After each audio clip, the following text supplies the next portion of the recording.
Today, we talk about... It's a beautiful day in the yeah. A beautiful day in the yeah. Will you be here? Will you be here? Bob. Trying to get my hair to stay this way, but it just don't do it. You see that? Curl. Watch this. Whatever, we'll fix it in post. All right, so there's a F-ton of ish to unbox here. Bob. But before we get into it, let me follow me right quick. I'd like to first discuss a little guy I like to call the 1.0 Ultra Boost.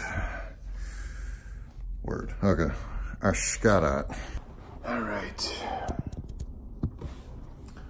What'd it do? Oh, Jesus. So, excuse me. A lot of hubbub about the 1.0 Ultra Boost returning. Now, I had a feeling, given all the fuckery going on with all these retros coming at inconvenient time for us resale price purchasers who get screwed on the re-releases when the resale price goes down. Dan Cook triggered.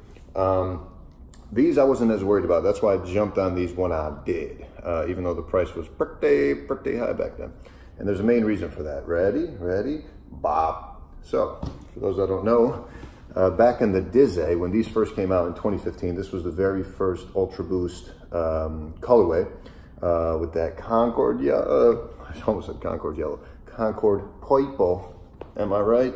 The Concords just dropped today as of this recording, so congrats to those that picked it up. Thank God the sneaker brands are finally waking up and realizing they should not limit the shit that we all want. Maybe limit the garbage.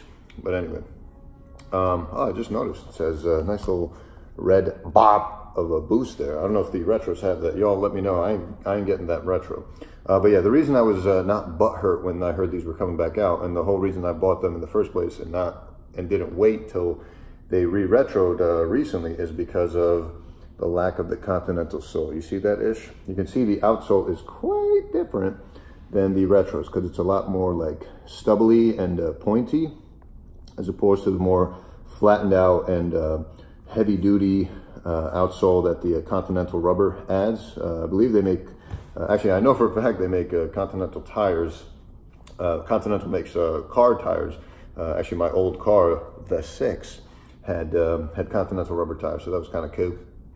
You get that little bop of Concord purple rack there with the torsion system as well. But the issue back then when these first released in 2015, if y'all recall, Kanye was seen in these, by the way. And in addition to that, while I'm sure that helped the hype to some extent, the other main thing was you have to remember these were categorized as a running shoe, a performance running shoe, not a lifestyle shoe. At this point, they're exclusively lifestyle. I don't think I've ever seen anyone actually running these. But yeah, you know, I don't know if the heel cup is any different from the retro. I have no idea. I really don't care. All I know is this is the very first Ultra Boost, and I'm happy to own that because I knew for a fact they would never retro them without the Continental rubber outsole. So for those of you that like plan to wear the F out of them, by all means, because I have so many shoes, I know I'm not going to be wearing down the rubber on these. That was the whole point with these being a performance running shoe.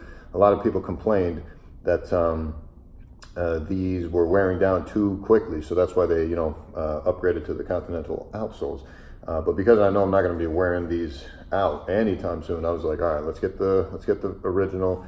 We have a piece of history right here, 2015. By some standards, the shoe of the year. By some standards, the most comfortable shoe ever made. By some standards, the greatest running shoe ever made. So whatever your preference, it is what it is.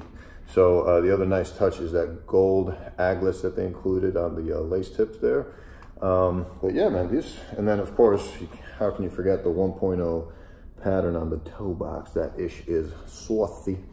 Yeah, man, so that's the whole reason I'm not too butthurt on the retro.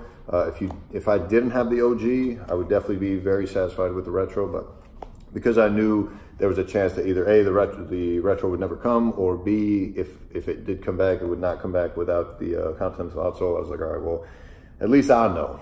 If you know, you know. I almost said T-Pain triggered. I meant Pusha T triggered. Hey, yo. Pusha T-Pain should be like a collab album, don't y'all think? Am I right? Am I right? Anyway, all right, I'm gonna ramble too long. Eshketa. See you on the next one. We out. Bye.